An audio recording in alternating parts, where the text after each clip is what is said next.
Hello students, welcome back to my channel Shiksha competition. और हमारा यहाँ पर चल रहा है भारत का भूगोल जीके जीएस में, जो हम इसमें काफ़ी सारे टॉपिक्स हैं। 10-12 टॉपिक हम पढ़ चुके हैं। वो चैनल पर प्लेलिस्ट बनी हुई है, आप जा कर के देख सकते हैं। वन लाइनर क्वेश्चन है, लेकिन सभी जो इम्पोर्टेंट क्वेश्चन है और जो परीक्षा में आ सकते हैं, बिल्कुल वही क्वेश्चन हमने यहाँ पर लिए हैं। और ज़्यादा ऐसा नहीं है कि बहुत ज़्यादा ईजी क्वेश्चन या सभी कुछ भर दिए, नहीं, बिल्कुल एकदम सेलेक्टेड क्वेश्चन मैं यहाँ पर लेके आती हूँ। तो देखेंगे आज का जो हमारा टॉपिक है वो है भारत के उद्योग। तो इसके बारे में हम पढ़ेंगे, भारत के उद्योग, कौन सा उद्योग कहाँ पर है और कब इसकी शुरुआत हुई थी। जो भारत के मेन उद्योग हैं उनको आज हमने यहाँ पर लिया है, और नेक्स्ट वीडियो में हम और जो बचे हुए हैं उनको भी कवर कर लेंगे। तो चलिए, प्लीज़ वीडियो को लाइक और चैनल को सब्सक्राइब ज़रूर कर देना।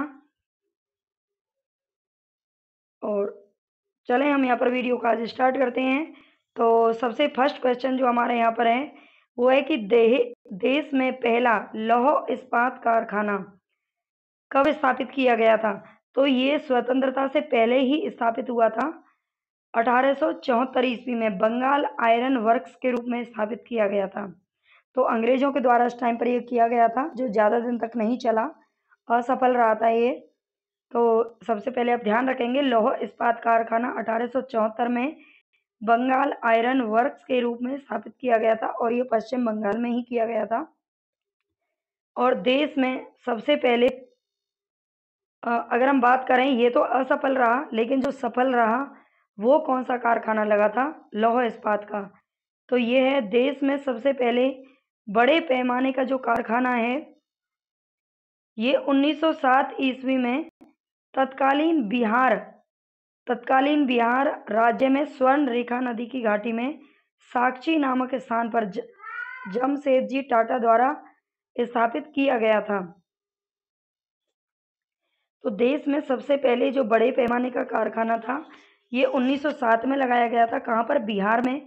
उस टाइम के बिहार में, अब आप जानते हैं बिहार के अलग अलग हिस्से हो चुके हैं, तो अब ये बिहार में नहीं है, ठीक है। तो ये स्वर्ण रेखा नदी की घाटी में लगाया गया था। किसके द्वारा लगाया गया था? जमशेदजी टाटा के द्वारा स्थापित किया गया था। और नेक्स्ट देखेंगे, ये तो हुए हमारे किससे पहले, आज़ादी से पहले, यानी कि स्वतंत्रता से पहले लगाए गए थे। और स्वतंत्रता के पश्चात दूसरी जो पंचवर्षीय योजना आई थी, आप जानते होंगे पंचवर्षीय योजना हमारे देश में लाई गई थी।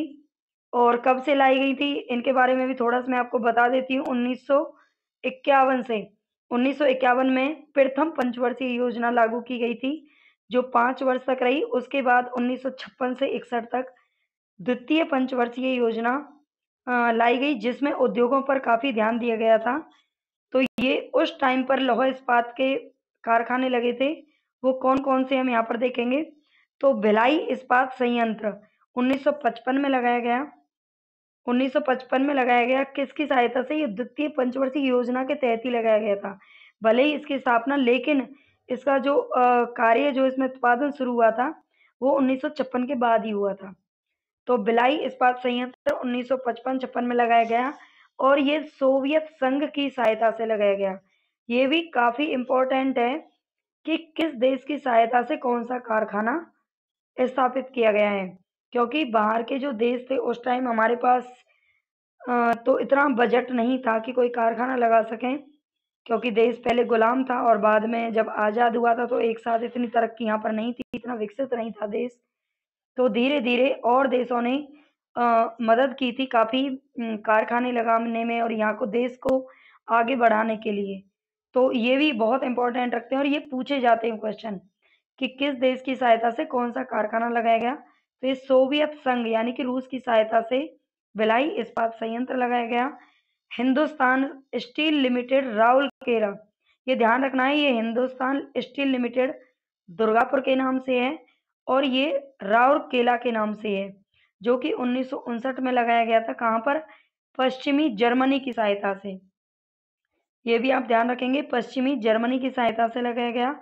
और हिंदुस्तान स्टील लिमिटेड जो दुर्गापुर है, ये 1956 में ब्रिटेन की सहायता से लगाया गया था। ठीक है, तो ये तो हो गए हमारे कौन से, जो स्वतंत्रता के पश्चात द्वितीय पंचवर्षीय योजना के तहत लगाए गए थे। इसके बाद तृतीय पंचवर्षीय योजना आती है, उसके अनुसार कौन सा लगाया गया, तो बोकारो स्टील प्लांट की स्थापना हुई। और ये भी किसकी सहायता से की गई, सोवियत संघ की सहायता से 1964 ईस्वी में।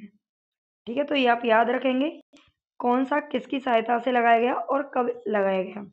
भारत का जो पहला तटवर्ती इस्पात कारखाना था, ये विशाखापत्तनम आंध्र प्रदेश में लगाया गया। तटवर्ती यानी कि जो समुद्र के किनारे पर, ठीक है, समुद्र के किनारे पर आंध्र प्रदेश, तमिलनाडु, केरल, कर्नाटक, इस प्रकार के जो राज्य हैं, नीचे हमारे साउथ वाले राज्य आते हैं, तो ये आंध्र प्रदेश में लगाया गया था, विशाखापत्तनम में। और नेक्स्ट देखेंगे यहाँ पर एल्यूमिनियम उद्योग, ये तो हो गया हमारा ऊपर किसका, लौह इस्पात के पढ़े थे हमने। एल्यूमिनियम उद्योग कौन सा है, तो इसका पहला कारखाना 1937 ईस्वी में, यानी कि आज़ादी से पहले पश्चिम बंगाल में लगाया गया, जेके नगर में स्थापित किया गया था। कहाँ पर, जेके नगर, पश्चिम बंगाल में। और नेक्स्ट यहाँ पर देखेंगे कि Hindustan aluminium corporation limited, Hindalco, इसका नाम आता है Hindalco. Hindustan aluminium corporation limited, Hindalco की स्थापना कब हुई, तो ये उत्तर प्रदेश में रेणुकूट नामक स्थान पर की गई 1958 में। ठीक है, ये आप याद रखेंगे, हिंदुस्तान एल्यूमिनियम कॉरपोरेशन लिमिटेड है, हिंडाल्को की स्थापना 1958 में रेणुकूट उत्तर प्रदेश में की गई थी। और नेक्स्ट यहाँ पर देखेंगे एल्यूमिनियम उत्पादन में भारत का कौन सा स्थान है विश्व में, तो ये 8वां स्थान है। कौन सा स्थान है, 8वां। ठीक है, एल्यूमिनियम में। सूती वस्त्र उद्योग की अगर हम बात करें, तो ये आप जानते हैं कि जो सूती वस्त्र उद्योग है, ये भारत का सबसे बड़ा उद्योग है। ठीक है, भारत का सबसे बड़ा उद्योग है सूती वस्त्र उद्योग। तो आधुनिक ढंग से सूती वस्त्र की जो पहली मिल है, ये 1818 ईस्वी में कोलकाता के समीप फोर्ट ग्लास्टर में की गई थी, किंतु यह असफल रही। ठीक है, ऐसा नहीं है कि हम पहले जो भी काम करते हैं, मतलब पहला कारखाना लगाया गया, वो ज़्यादातर असफल रहा, उसके बाद में फिर और जगहों पर ट्राई किया गया, कारखाने लगाए गए, और वो काफ़ी ऐसे कारखाने हैं जो आज़ादी से पहले के लगे हुए हैं, और वो आज तक वर्क कर रहे हैं। ठीक है, तो ये असफल रहा था। जो पहली सूती वस्त्र की मिल लगाई गई थी, यह 1818 में लगाई गई थी। कहाँ पर, कोलकाता के समीप फोर्ट ग्लास्टर में।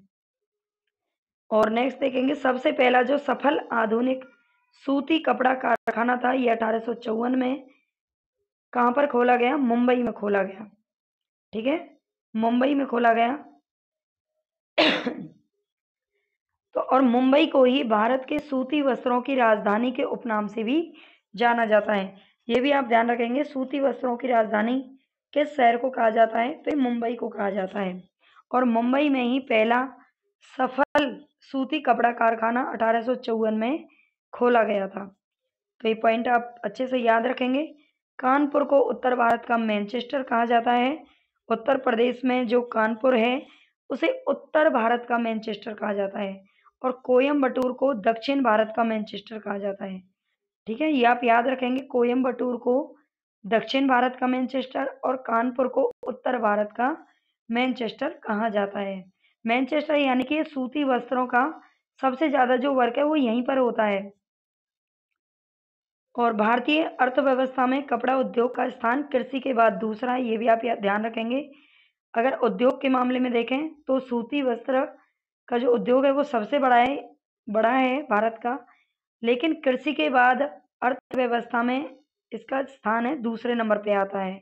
और ये भारत का सबसे प्राचीन उद्योग भी है ना। और चीनी उद्योग में हम देखेंगे कि भारत में आधुनिक चीनी उद्योग की स्थापना कब हुई थी, तो 1903 ईस्वी में बिहार में हुई थी। बिहार में पहली चीनी मिल खोल गई थी, आप याद रखेंगे। आधुनिक चीनी उद्योग सबसे पहले कहाँ पर खोला गया था, तो ये बिहार में खोला गया था। और चीनी अगर हम बात करें तो चीनी का कटोरा किसको कहा जाता है, उत्तर प्रदेश को। ठीक है, गन्ना सबसे ज्यादा कहाँ पर होता है, उत्तर प्रदेश में होता है। और सबसे ज्यादा मिल भी फिर कहाँ पर मिलेंगी, भाई जहाँ पर गन्ना होगा तो वहीं पे ही तो सबसे ज्यादा चीनी की मिल मिलेंगी, क्योंकि चीनी किससे बनती है, गन्ने से बनती है। ठीक है। तो चीनी मिल कहाँ पर होंगी? जहाँ पर गन्ना अधिक होगा। तो उत्तर प्रदेश में सबसे ज़्यादा गन्ना पैदा किया जाता है।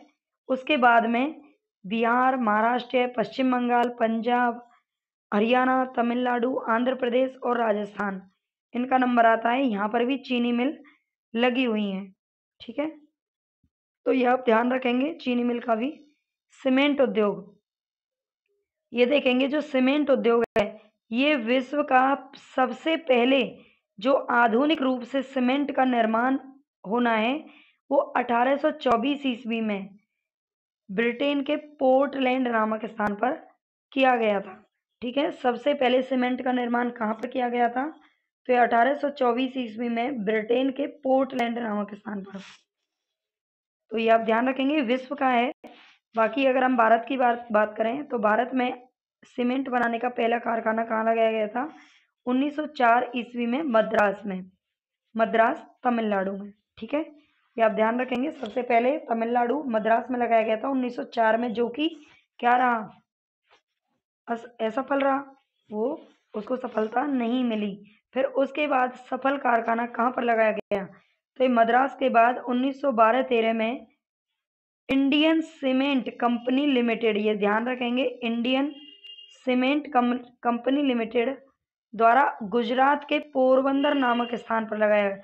यानी कि यहाँ पे ये कंपनी का नाम दे रखा है, किसके द्वारा लगाया गया और कहाँ पर लगाया गया?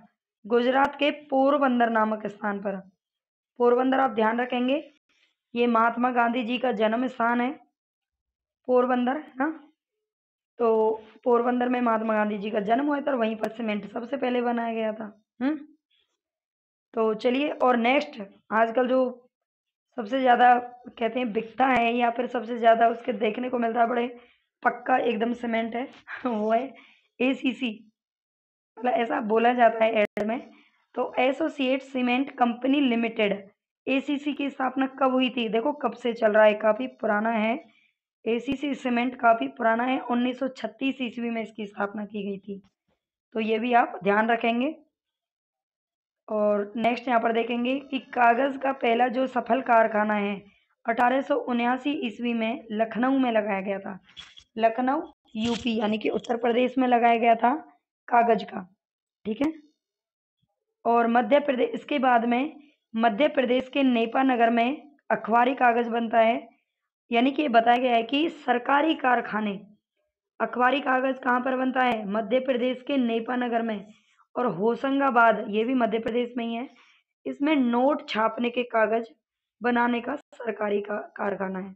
अब नोट जहाँ पर छपेंगे और अखबार, दोनों किसके अंडर में आते हैं? भाई सरकार के अंडर में ही तो आते हैं, है ना। तो ये सरकारी कारखाने हैं, ये भी आप ध्यान रखेंगे। नेपा नगर मध्य प्रदेश का अखबार बनाता है, अखबार का कागज़ बनाता है, और होशंगाबाद में नोट छापने का कागज़ तैयार किया जाता है।